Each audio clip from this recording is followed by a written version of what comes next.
Hello students, आज हम अपनी क्लास 11th माइक्रो इकोनॉमिक्स पढ़ रहे हैं, जिसमें हमारा चैप्टर चल रहा था थ्योरी ऑफ डिमांड। तो हमने मार्केट डिमांड शेड्यूल के बारे में पढ़ लिया था वीडियो नंबर 4 में। अब हमारा वीडियो नंबर 5 चल रहा है, जिसमें हम डिमांड कर्व और इट्स स्लोप के बारे में बात करेंगे कि क्या होता है डिमांड कर्व और उसका स्लोप कैसे होता है। तो सबसे पहले डिमांड कर्व का मतलब होता है ग्राफिकल प्रेजेंटेशन डिमांड शेड्यूल की करना, जिसमें आप दिखाते हो कि कितनी क्वांटिटी डिमांड है और उसकी ऑन प्राइस से वो कैसे रिलेटेड है। ये हमारी डिमांड कर्व का शेड्यूल से एक ग्राफिकल रिप्रेजेंटेशन देना, जैसे कि एज यूजुअल आप देख सकते हो मैंने यहाँ बना रखा है। जैसा अभी तक हमने डिमांड शेड्यूल पढ़ा, इसी के अकॉर्डिंग हमारे दो डिमांड के कर्व्स भी बनते हैं। पहला हमारी होता है इंडिविजुअल डिमांड कर्व और दूसरा होता है हमारा मार्केट डिमांड कर्व। तो मैंने इसी डायग्राम में उसी पहले के शेड्यूल के अकॉर्डिंग ये डायग्राम्स बना रखे हैं। जैसे फर्स्ट यहाँ पर मैंने तीन चीज़ें मेंशन की है, 0 point, x axis and the y axis.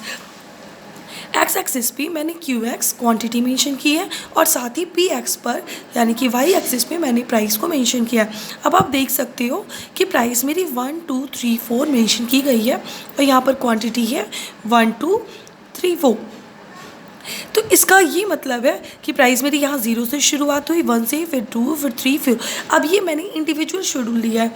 Individual schedule में आप देख सकते हो सबसे पहले अगर मेरी प्राइस 4 होती है, जैसे कि इसमें भी आप देख लोगे एक, अगर हम ए को भी ले लें तो मेरी प्राइस 4 होती है तो मेरी क्वांटिटी हो जाती है 1। इसके बाद अगर मेरी प्राइस 3 होगी तो क्वांटिटी हो जाएगी 2, अगर 2 होगी तो क्वांटिटी हो जाएगी 3 और लास्ट अगर मेरी प्राइस 1 रुपीज़ हो जाती है तो मेरी क्वांटिटी इंक्रीज़ होकर 4 हो जाएगी। तो मेरी क्वांटिटी बढ़कर 4 हो गई। अब ये शेड्यूल आप देख रहे हो कि प्राइस हमारी जैसे जैसे घटती जा रही है, क्वांटिटी वैसे वैसी ही बढ़ती जा रही है। तो हमेशा जो डिमांड का स्लोप होगा वो नीचे की साइड आएगा। यानी कि अगर मैं सिंपली वर्ड में ये कहना चाहूँ कि डिमांड स्लोप का जो डिमांड का कर्व का स्लोप हमेशा डाउनवर्ड होता है और लेफ़्ट टू राइट की तरफ इंडिकेट करता है कि इस रिलेशनशिप शो करता है किसी भी चीज़ की प्राइस और उसकी किसी भी कमोडिटी की प्राइस और उसकी क्वांटिटी के बीच में, कि अगर हायर प्राइस होगी किसी भी चीज़ की तो उसकी कम कमोडिटी यूज़ की जाएगी, उसकी डिमांड में क्वांटिटी डिमांड मार्केट में फॉल हो जाएगी। इसी के अपोजिट अगर किसी भी चीज़ की मार्केट में प्राइस कम होगी यानी कि लेस प्राइस होगी तो उसकी क्वांटिटी डिमांड मार्केट में इंक्रीज़ हो जाएगी। सेम थिंग मैंने पिछले वीडियो में बता रखा था आपको कि मार्केट डिमांड भी हमारी ऐसे कई सारे इंडिविजुअल्स को मिलाकर मार्केट डिमांड क्रिएट होती है। अब उसका भी स्लोप हम देख लेते हैं।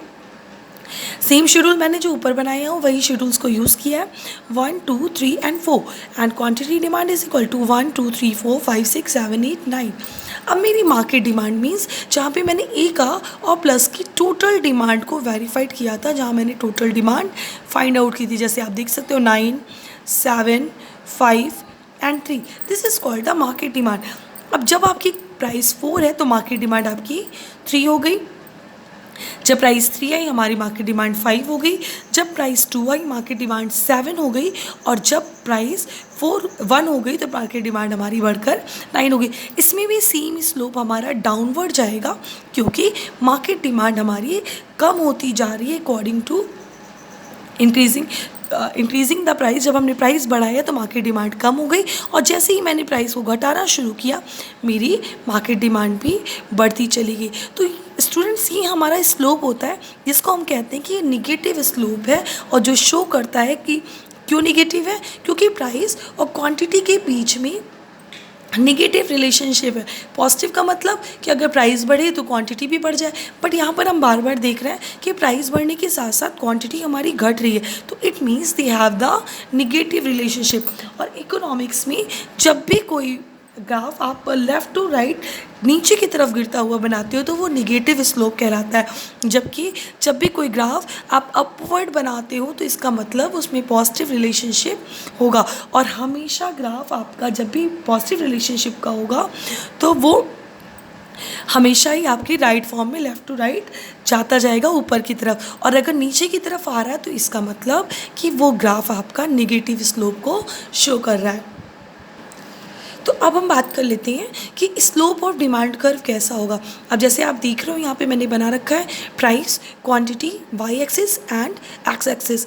यहाँ पर आपको स्लोप ऑफ डिमांड कर्व हम कैसे डिफाइन करते हैं, तो जो difference between the price upon the difference between the quantity, difference between the price क्या है, जो भी मेरी प्राइस में कमी आई जो उसको मैंने डिफाइन कर दिया। सपोज़ यहाँ पे मैं 3 पॉइंट्स ले लूँ, तो डिफरेंस बिटवीन द प्राइस कि पहले मेरी प्राइस ए थी और फिर बाद में बी, तो A B upon difference between the quantity B C. But ये हमारा स्लोप कैसा शो करता है, नेगेटिव शो करता है, तो यहाँ पर भी हमें नेगेटिव का मार्क लगाना पड़ेगा, यानी कि माइनस का निशान लगाना पड़ेगा, साइन देना पड़ेगा, और ये स्लोप हमेशा मेरा नेगेटिव स्लोप ही कहलाता है। तो स्लोप डिफाइन करना, कभी कभी एग्जाम में स्लोप भी डिफाइन करने को होता है, the difference between the price upon the difference between the quantity. अगर आप यहाँ पर देखोगे तो मैंने मेंशन किया है delta P upon delta Q, where the delta is equal to difference between the price upon difference between quantity। और क्योंकि ये नेगेटिव स्लोप होता है इसलिए हम यहाँ पर माइनस मेंशन करेंगे। तो स्टूडेंट्स ये हमारा हो गया स्लोप ऑफ डिमांड कर्व। अब इसके आगे हम बात करेंगे डिमांड फंक्शन और डिटर्मिनेंट्स ऑफ डिमांड, लेकिन वो हम अपनी नेक्स्ट वीडियो में कवर करेंगे। Okay, thank you class.